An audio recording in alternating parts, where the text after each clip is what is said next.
В исламе за то, что ты изменяешь вере, Да. тебя можно побить. Это не страшно. Лучше иди, наркоман, но только от Христа откажись. Лучше бы умерла, только не веру в Иса Масиха. И там все молятся по-татарски, по исламским традициям, а я молюсь Духом Святым. Тайком читала Библию под одеялом. Я говорю: Господь, дай мне силы это все проходить. И как бы ни гнали, я благодарю Бога. Придите к Иса Масиху. Придите.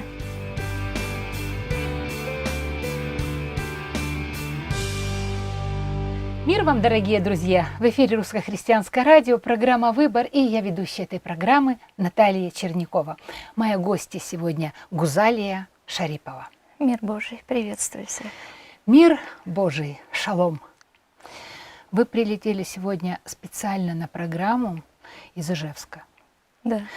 Вот сразу скажу нашим зрителям, все бывает впервые. Много лет назад, когда я начала служение, я думала, что очень сильно будут повторяться вещи. Вещи не повторяются, люди не повторяются, судьбы не повторяются. А ко мне никто еще не прилетал специально. Кто-то проездом, всегда много иногородних, пролетом, проездом. Вы купили билеты на сегодняшний день, ноябрьский день сегодня, туда и обратно, и прилетели из Ижевска. Слава Богу. Вы сказали мне по телефону, а что я сижу, вот типа этого вы мне сказали, у меня есть судьба, я слушаю ваши программы, мне есть чем поделиться. Я спросила, может, не надо специально лететь, может, вы найдете оказию. Вы сказали, нет, почему я сижу, мне есть что сказать людям. Вот с этой миссией, скажем так, вы сегодня здесь у нас в Москве, в нашей студии. Представьтесь. Да, аминь, слава Богу. Я благодарю Господа за этот день. Он для меня как такой чудесный день и исполнение воли Божией прежде всего для мусульманского народа, что есть такой Господь Иса Масих, живой, истинный Бог. И для мусульман, который любит нас очень сильно и хочет, чтобы мы познали Его. Я благодарю за этот день. Слава Богу. Рано утром вы прилетели, сейчас почти, сейчас обеденное время уже. Вы его проводили так, и в электричке из Домодедово выехали. И первое, что вы мне написали в короткой смс-ке, у меня была возможность посвидетельствовать в электричке. Вы совсем не можете молчать о Христе? Нет, я не могу, потому что для меня каждый дорог. Мне хочется каждый, чтобы познал Иисуса Христа, Иса Масиха. И каждый дорог, и по любви Божией, как Он нас любит, хочется передать Его Слово. Прежде всего, Иса Масих — это Слово Божье. И вот это Слово Божье хочется передать, вот эту добрую весть Евангелия, что Он Спаситель нас, что Он прощает нас, что Он любит нас. Он путь. Он есть путь, истина и жизнь. Истинная жизнь. Слава Богу, я действительно благодарю Господа, как в Слове Божьем написано, не вы меня избрали, а я вас избрал. И написано также, придите все труждающиеся, обремененные, ибо я успокою вас. И я благодарю за этот путь, что Господь меня нашел. Действительно, во имя Иисуса Христа, мое рождение, с самого начала моего рождения. Я родилась в городе Ижевске, в Удмуртской республике. Родители мусульманы. Они переехали из Татарстана сюда, в Удмуртию, переселились. Папа поженился на маме, купили дом, и оказался дом напротив соседей, которые служат православной церкви, тетя Юля.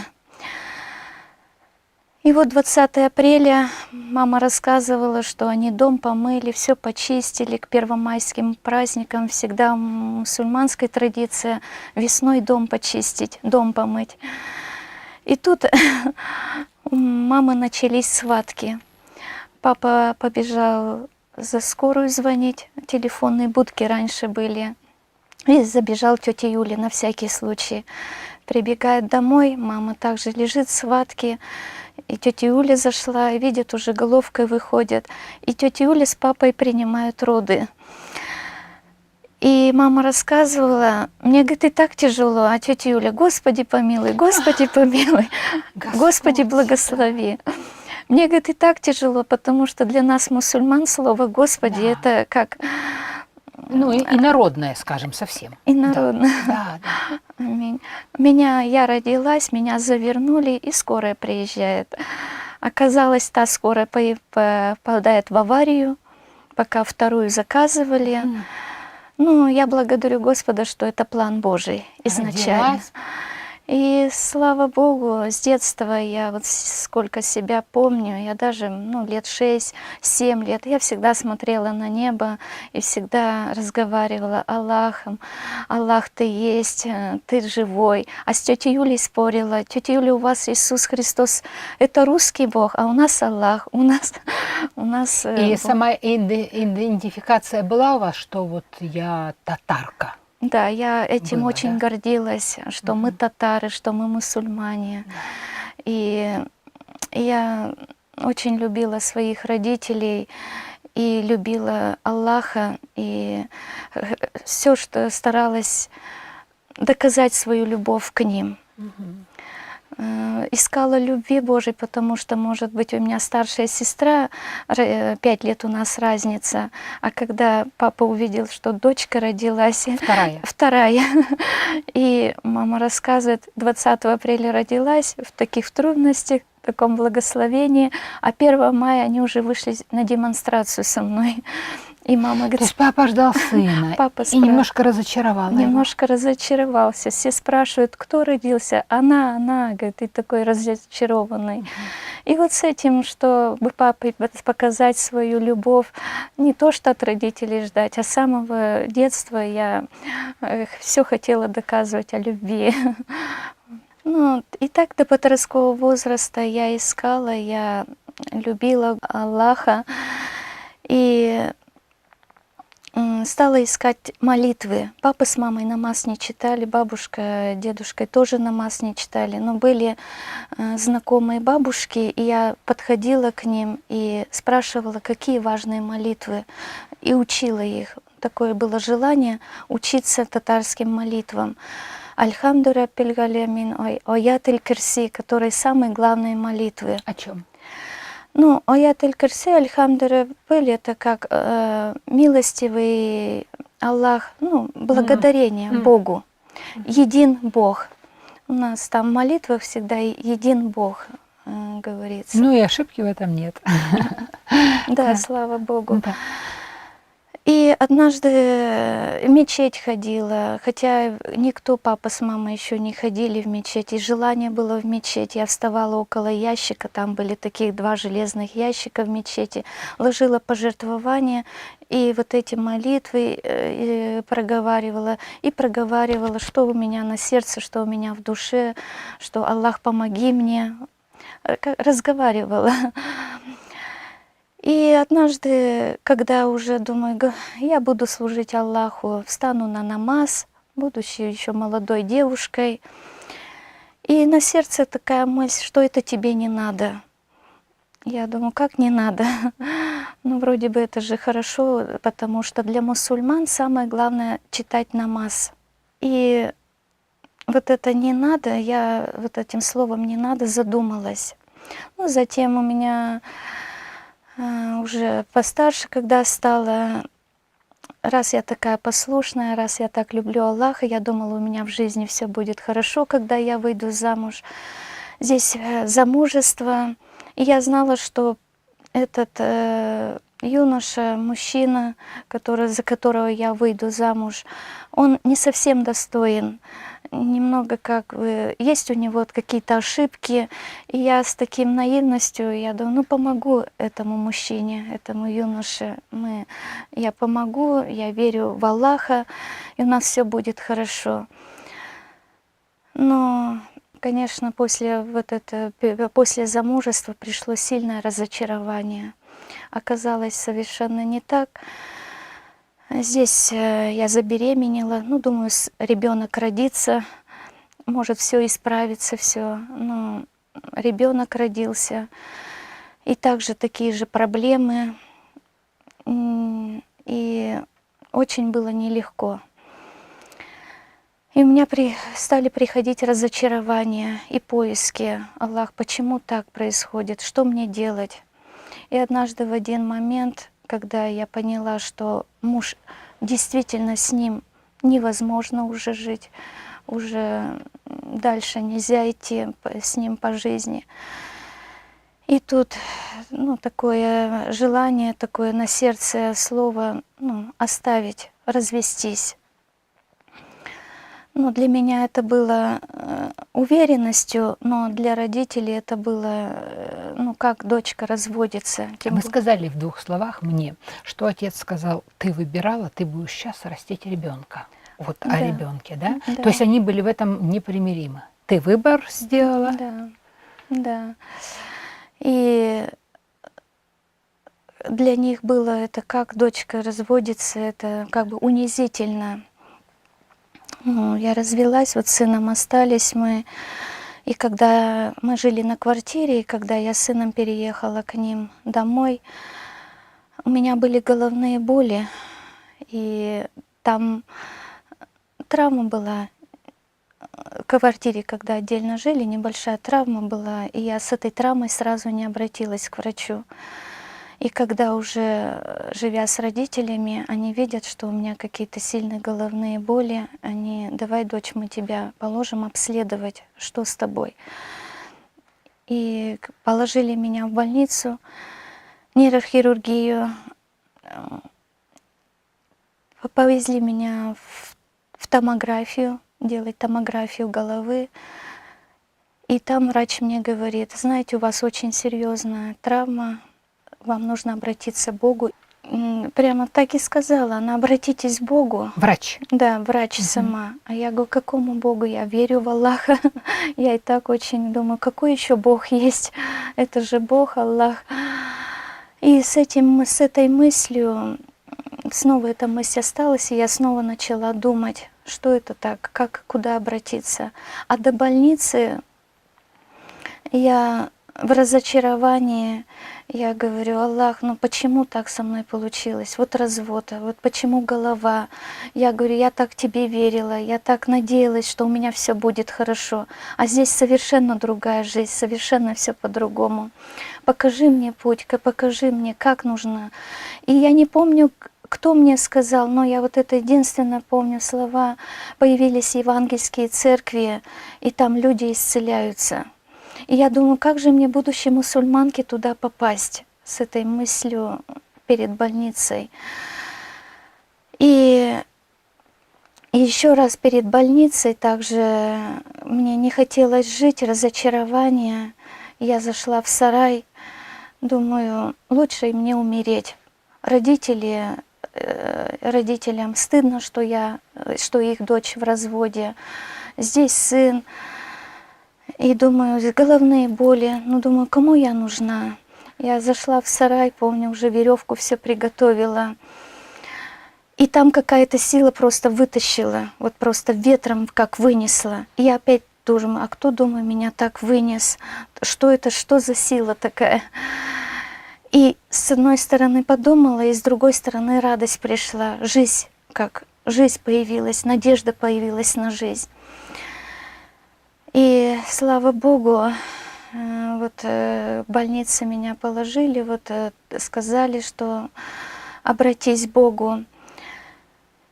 Лежу я в палате, всех выписывают в пятницу, а здесь суббота настала. Лежу одна, и снова приступ начинается. А когда приступ, там сильные головные боли, это как вот темнота такая, вот тебе вот по голове, вот как кувалдой бьют, и оттуда вот это как в аду находишься. Я так понимаю, вы не посмели все-таки рассказать о том, что муж обижал и бил. И что травма была как-то связана и с этим. Я понимаю, вы деликатный человек, но как-то все равно люди слушают, они слушают программу целиком, что человек проходит, да? После развода осталось последствия в виде головных страшных болей. Одна в выходные и что? Одна в выходные приступ начинается, и я лежу и размышляю, ну, что мне делать, как мне, к какому Богу обратиться. Поступает женщина, перевязанной головой, и видит, что мне очень тяжело. Она подошла ко мне, она говорит: можно за вас помолиться? Я кивнула головой. Я помню слова, она возложила руку на голову и начала молиться во имя Иисуса Христа. Я когда это услышала, имя во имя Иисуса, меня сначала как-то очень так затрясло, как-то очень еще тяжелее стало. Но потом, когда отключилась, если когда были вот такие боли, там темнота была, там страшно было, а здесь появился белый свет, и такая Божья рука, и такой мир Божий. И когда я пришла в себя, я говорю: это же меня Иисус Христос исцелил. Иисус Христос — это Бог.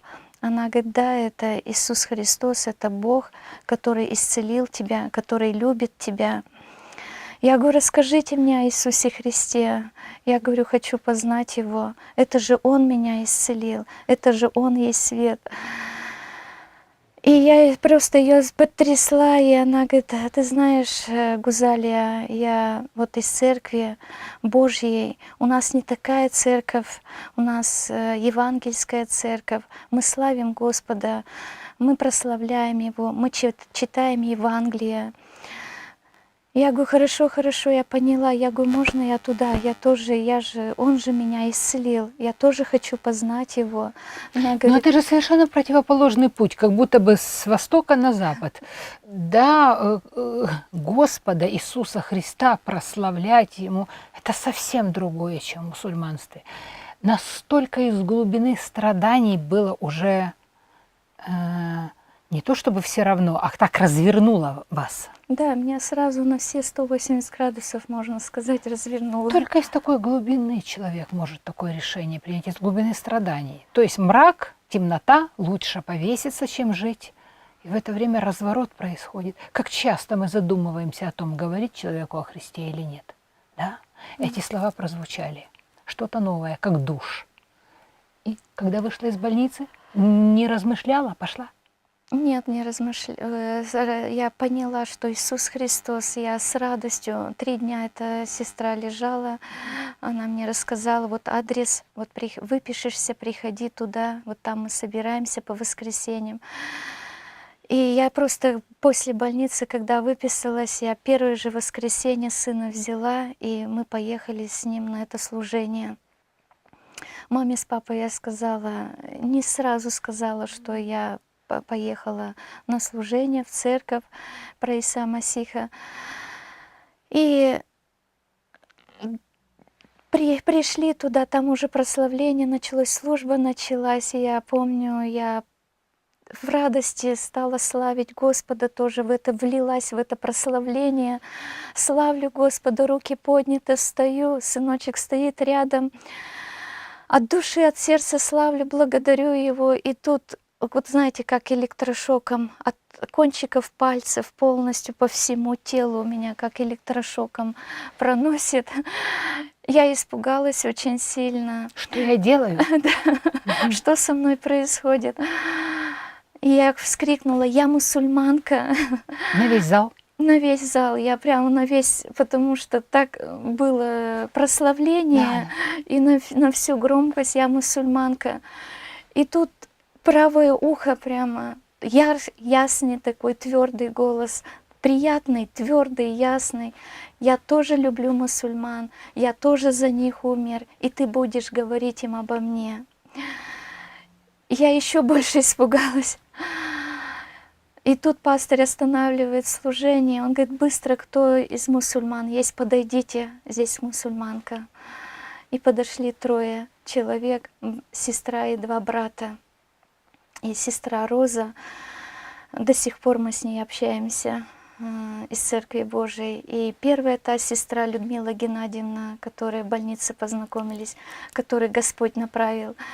И здесь они рассказали: мы тоже мусульмане. И у меня как-то немножко я успокоилась, что есть тоже Какой мусульманин. мудрый пастор Да, слава Богу. решил остановить служение. Да, остановил служение прямо на весь микрофон. Мгм. Быстро подойдите. Но вот это как электрошоком я поняла потом, что это крещение Духом Святым Мгм. произошло. Так Господь сразу благословил. Мгм. Я благодарю Господа за Его Троицу, Отец, Сын и Дух Святой, что Бог Отец Он нас, Иисус Христос наш Господь и Спаситель, а Дух Святой Божий, Он тоже Бог, это личность, которая здесь на земле, которая сам Бог в лично, Которая здесь. которая в сердце, да, с которым можно разговаривать, с которым можно общаться. Слава Богу, благодарю за это. И радостная, потом меня Это не рассказать. И новая жизнь. Ее надо было еще как-то переварить и как-то в эту колею еще встроиться. Это немыслимо, вырасти в этой среде. Вы сказали мне, что около 200 родственников или близких к семье людей, которые все мусульмане. И никто не поддержал вас. Нет, Слава. Когда мы пришли из церкви, папа с мамой говорит, где была, как, что. Я говорю, папа, мама, пойдемте, вот такая церковь есть, Иса Масих, Иисус Христос, Он тоже за нас умер, и за мусульман тоже, Он тоже нас любит, Он есть Бог, истинный Бог, Он есть путь истинной жизнь. Начало две недели все радовались, но затем как-то что-то произошло в их сознании. Они говорят, как это же измена веры, это же измена религии. Нет, мы мусульмане, у нас религия ислам, у нас пророк Мухаммед, и неправильно это. И папа в ярости в такой, как из 200 родни, как это тебе открылось? Еще как раз опозорила, разошлась, Еще раз. опозорила и опять опозорила. Да, снова опозорил, ну снова Да. так для родителей удар сильный. Да. Ну, а я нет, я уже, это же Иса Масих, я благодарю Господа вот за истину вот эту. Но мне подарили вот в больнице Новый Завет, Людмила Геннадьевна, сестра, и этот Новый Завет начала читать. Когда родители увидели, взорвали его. Потом снова я где-то нашла в церкви, мне, по-моему, дали. Ну, в общем, 2-3 раза у меня вырывали. Гузаля, а зависела от родителей, жила с ними?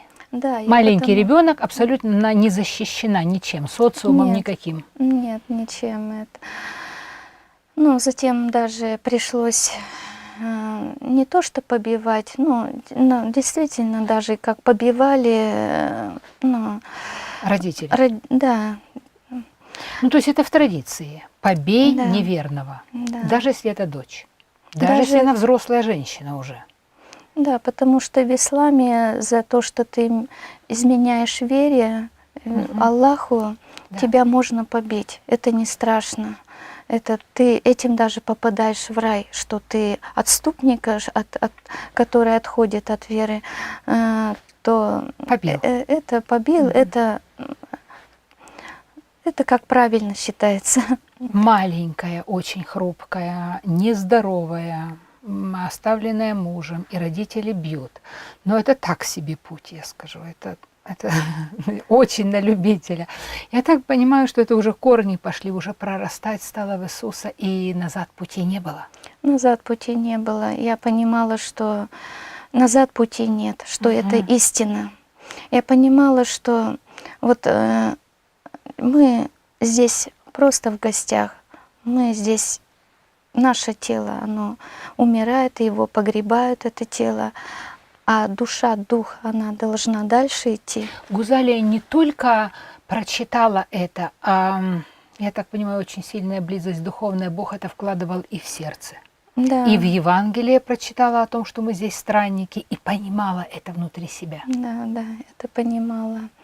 Потому что видела похороны, и особенно у нас, у мусульман, татар, мы помогаем даже, вот, которые вот бабушки моют, когда человек умирает, ну, женского пола, бабушки, женщины моют, и им нужны помощницы. Я вот так вот 5 раз помогала мыть мертвое тело, и ну, действительно понимаю, что Ну, что без души и духа, оно, мягко скажем, несовершенное, а грубо говоря, это уже Да. ничто. Да. Да. И пути назад нет. Хоть что, пути назад нет. Я твердо была уверена. Это истина. Гузаля, а поняла из Евангелия или в церкви из проповеди, что Иисус единственный, кто живой? Потому что много есть пророки, есть тот же Мухаммед, которые умерли. Понимала, что у нас есть первенец из мертвых? Сразу поняла? Да, наверное, потому что я говорю, вот как первый день пришла в Церковь Божью, Да. Церковь, вот это крещение Духом Святым, оно мне сразу вложилось коренным образом. Потому что, читая молитвы, вот эти ислама, я этого не чувствовала. Это как вот Традиция. традиция, их просто повторяешь там, как будь милостивый, будь милостив ко мне, будь милостив. От таких личных отношений, такого вот ощущения Божьего присутствия, этого не Ну, ощущалось. фактически вы ответили на мой вопрос о живости Христа. Кто-то поселился. Вот Да. что. Аминь. Кто-то живой, кто-то очень великий, кто-то вселился, уже не я живу. А Христос И живет что во мне. было дальше? Я благодарю Господа даже вот за эти гонения, когда меня запретили по воскресеньям ходить. Я работала недалеко от этой церкви на мебельной фабрике и работала на 3 операциях, и приходилось мне оставаться. И благодаря этому я по четвергам заезжала на молитвенное служение. И там немного Тайком. было тайком, да. Тайком читала Библию под одеялом ночью с фонариком. И где-то было в 96-м году, а в 98-м году Азатику уже сыну 4,5 года в садик ходит. Оказались его воспитатели верующими, и они говорят: Гузаля, Азатик стоит, ребята играют, а Азатик встает на колени, и Аллах бабай, дай нам папу, Аллах бабай, дай нам папу, молится, поднимает руки. И я говорю: Господь, а что делать? Я говорю: я не хочу в замуж выходить. Я говорю: боюсь. Я боюсь, говорю, я лучше, говорю, буду служить тебе, вот мусульманам буду говорить, что ты истинный Бог. Ну а в сердце, когда вот на данный момент муж, который замуж вышла 2-й раз, замужество. Было? 2-й раз. 2-й раз, да. Который вот в данный момент нам сейчас 23 года. Он приехал из деревни. 23 года уже. Браку 23 Да. года. То есть Азатик вымолил? Азатик вымолил. Взял с ребенком мужчину. Мужчина неженатый, 31 год. Из нашей же деревни, который из мамы, папы, из одной деревни. Но мы с ним дальние родственники. Изначально мы думали, хотели вместе быть. Но вот так вот вмешалось первое замужество. Но я благодарю Господа, что надо было это пройти. Если бы не эта ситуация, потому что я такая была уверенная в исламе, мусульманстве, я гордилась исламом, я гордилась своей верой. И через эту ситуацию просто пришло смирение, покаяние. Не было ошибки в этом? Вот в вашей жизни, как вы считаете? Не было. Не было. Не было. Ваш путь. Это просто путь изначальный, как вот Господь, слава Богу, при рождении уже назначил, потому что избранным только Господь. Я даже благодарю Господа, что вот Он именно нас избрал. Он видел, наверное, что мы сильные будем в Нем, нас не сломить. И когда вот Господа начала спрашивать, и Господь, муж попросил за него выйти замуж, вот 2-й брак. Я говорю: Господь, а ты скажи ответ.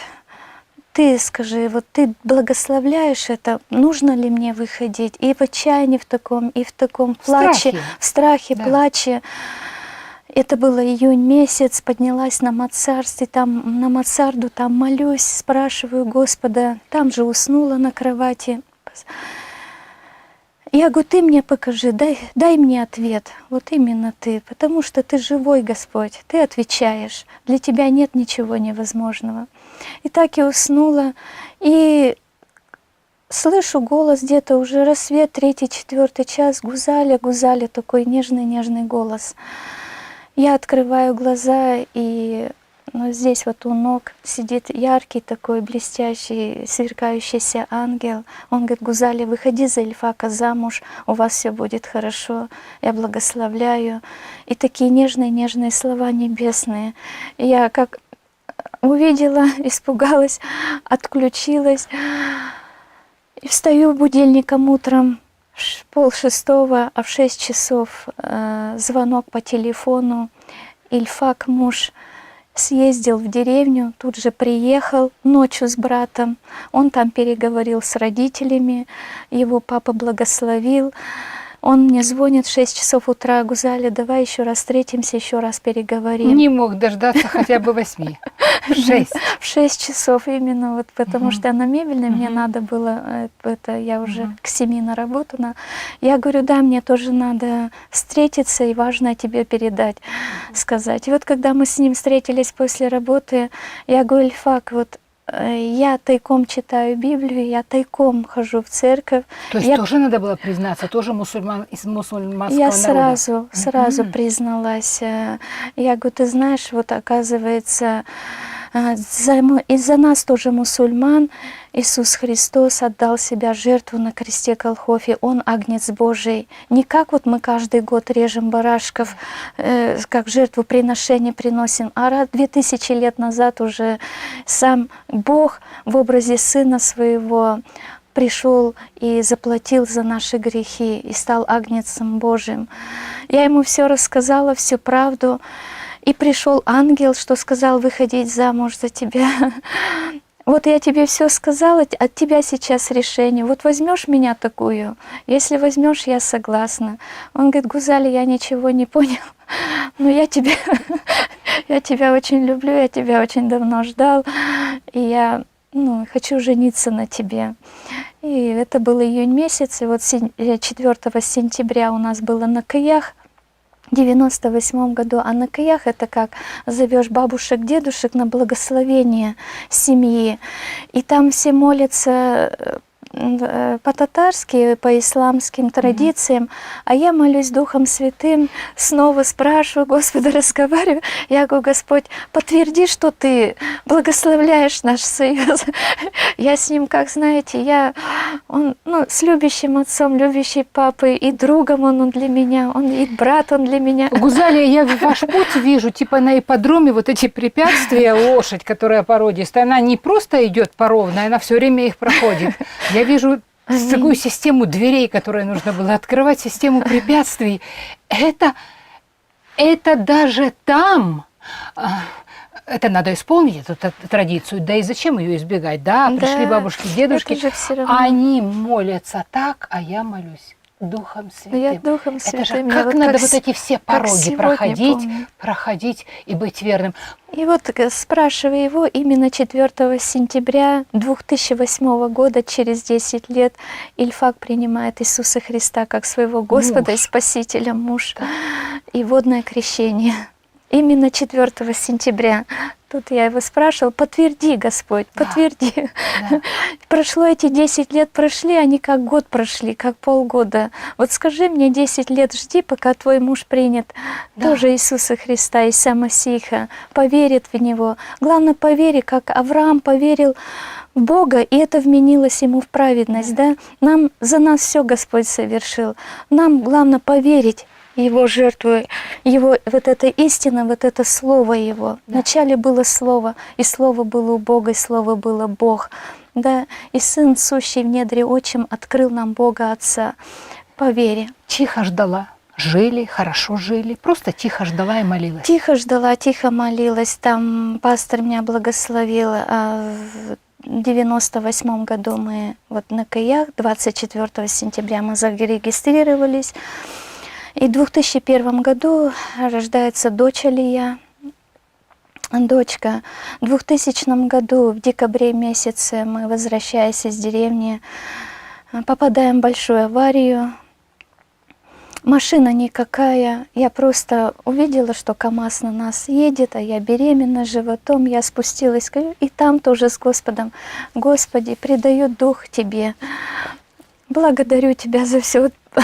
Спокойно все, все, думаю, здесь стук, и вроде дышу, открываю глаза, Ильфак тоже сидит. Все машины остановились, они думают, что мы там вообще развалины, там от нас ничего, а у нас одна царапина. И там просто такое Божье присутствие, такая слава Божья, вот полностью окутана в славе Божьей. Доченька родилась, я знаю, что дочь взрослая учится в академии и исповедует Христа. Я сразу в нетерпении, я хочу сказать, что пазлы или мозаика складываются в картину, потому что молодая девочка, очень нездоровая, с сыном, оставшаяся после изверга мужа, она говорила: «Господи, подтверди». И постепенно, по вашему рассказу, слышно, видно, он подтверждал, он оставлял живой, он оставлял здоровой. Муж принял крещение, дочь выросла христианкой. Да, аминь, слава Богу. Дочка родилась, муж принял Иса Масиха как своего Господа и Спасителя в 2008 году. И мы, слава Богу, радуемся, что мы спасены. Сын в 15 лет тоже видел видение, он меня будет, мама говорит, я видел видение Иисуса Христа, Иса Масиха, азат за то, что ты мне не поклоняешься, ты тоже меня распинаешь. И он: мама, я все понял, мы тогда были в церкви. И То вот есть он... мальчик двойственно как-то все-таки был, и мусульманин он, и в церковь ходит, и он наконец получил какую-то печать. Да, и он вышел на молитву покаяния, прошел водное крещение, и так вот он тоже покаялся. И мы хотели переехать в город Казань, чтобы там служить. Там мы нашли татар, чтобы вместе служить, вместе молиться, вместе читать Инжил. И когда мы проговорили это папе, что мы же уже все спасены, мы верим в Иса Масиха, то папа собрал всех родных, и, в общем, нас не отпустили. Нас не отпустили, сказали: ну, что вы делаете, да вы вообще измена веры, да вы вообще не... Мы вас всегда думали, что вы пример для нас, а оказались совершенно другими. И для нас это было, конечно, больно очень. Но я благодарю Господа, вот когда такие вот стенания, боли были, и даже время было, когда лучше иди наркомань, лучше иди алкоголь пей, но только от Христа откажись. Или лучше бы умерла, только не веру в Иса Масиха. И когда вот эти были стенания, я говорю: Господь, ну покажи, дай мне ответ, что мне, как, дай мне силы это все проходить. И я благодарю Господа, однажды на служении у нас в церкви, в доме молитвы, был призыв послужить одной сестре, она лежала в больнице. И Дух Божий говорит: запишись, Гузалия, тоже. Я говорю: Господь, хорошо, я пойду, я даже эту сестру не знаю. Я приезжаю к ней в больницу, познакомились, она Светлана, темненькая такая сестра. Она увидела, что похоже я на татарку, мусульман, ну, как на мусульманку. Она говорит: Гузалия, а ты сможешь мне спеть прославление на татарском языке, прославить Иса Масиха, Иисуса Христа.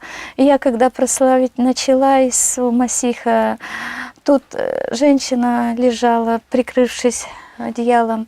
Она, смотрю, встает тихонько. Смотрю, это бабушка, и она мне по-татарски: дочка, дочка, подойди ко мне сюда и сядь рядом около меня. Я села около нее, она говорит: расскажи мне сейчас всю правду, как ты пришла к Иса Масиху, как что. Я говорю: Господи, дома гонят, сейчас еще бабушка здесь в больнице начнет. Я говорю: Господь, я все предаю в Твои руки, говори через мои уста. И я все рассказала, ей пересказала. И знаете, она мне говорит: дочка, мне 83 года, я первый раз лежу в больнице. И я благодарю Господа за эту встречу. И она так взяла: дочка, никого не бойся, говори, это правда. В 90-х годах сам Бог пришел сюда и дал это Евангелие, дал эту радостную весть. Она мне на татарском языке говорит: Инжил — это дырысул, улдырыс изги китаб, что это Новый Завет, это святая книга, это Слово Божье. не бойся, говори всем. Давай прочитаем молитву покаяния, и я сейчас, не боясь, уйду в жизнь вечную, я не боюсь смерти. И мы, когда с ней молитву покаяния проговорили на татарском языке, как написано, если один хоть покается, все ангелы воинства славит Господа, да, и такая слава была Божья. Я благодарю за эту встречу с Господом. И мы сейчас соединим эти события. Прошлое, бабушка покаялась просто действительно на чистом месте. Она просто подозвала вас и попросила вместе читать молитву покаяния и рассказать о Христе. И сегодня, когда вы ехали из аэропорта на электричке, вы тоже свидетельствовали. И получается так, что, найдя Христа, вы не успокоились на этом. В двух словах вы мне об этом сказали, что когда я нашла Христа, еще большую ответственность почувствовала другим о нем рассказать. Да. И затем, когда вот это с бабушкой Господь укрепил снова в вере через встречу эту с бабушкой, Да. не бойся, говори. Затем Господь укрепил, также были такие стенания. И снова призыв в церкви молиться за туберкулезных больных. Такая группа была молитвенная, прямо заходили в палаты и молились предсмертное состояние людей. И Дух Божий говорит, тоже запишись туда.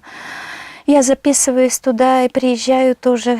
Братья и сестры меня спрашивают, Гузаля, ты же по-татарски разговариваешь? Я говорю, да. Вот здесь, говорит, один есть татарин упертый, он никак не хочет принять.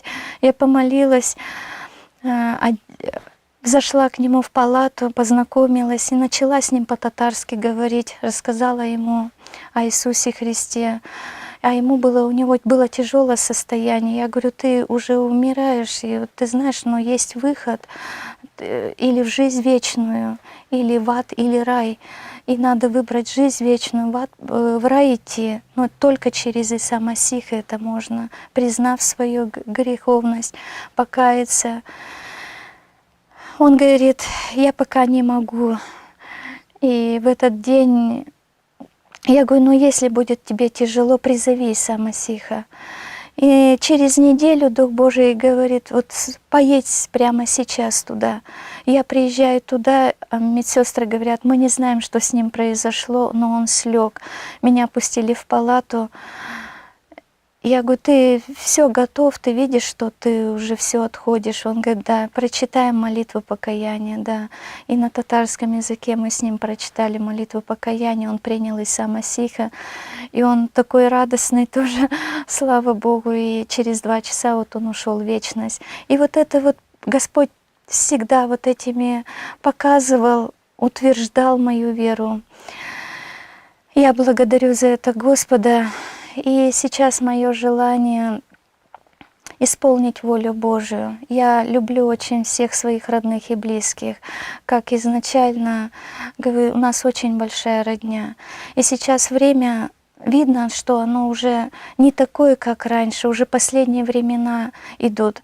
Как еще 10 лет назад Господь говорил мне, говорит так, говорит Господь, вот как во дни Ноя был потоп, Ной строил ковчег, он проповедовал, говорил, что скоро будет потоп. Приблизьтесь к Богу, надо приблизиться к Богу. И действительно этот потоп произошел. Затем, как в дни Лота серный дождь, в мое пришествие будет суд Божий и будет огонь Божий. Говори людям, что есть, и сейчас время такое благоприятное, очень. Ну, получается, что вам совершенно не безразличны те люди, которые вас гнали годы. Нет, не безразличны. Слава Богу, наш Господь прощающий, милостивый. И как бы ни гнали, я благодарю Бога, как Он говорит, я простил вас, и вы простите во имя Иисуса. И однажды тоже было очень такое сильное состояние.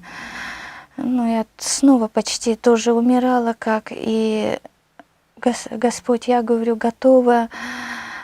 И вот в сердце Он так и прямо вот услышал этот год, ты готова, я могу тебя забрать, но твои родные не готовы, они все пойдут в ад. Я не хочу, чтобы они пошли в ад, и ты будешь говорить им. И я, слава Богу, за это время свидетельства я очень рада и прошу вот всех мусульман. Религия ислама, я не хочу никого обидеть ничем.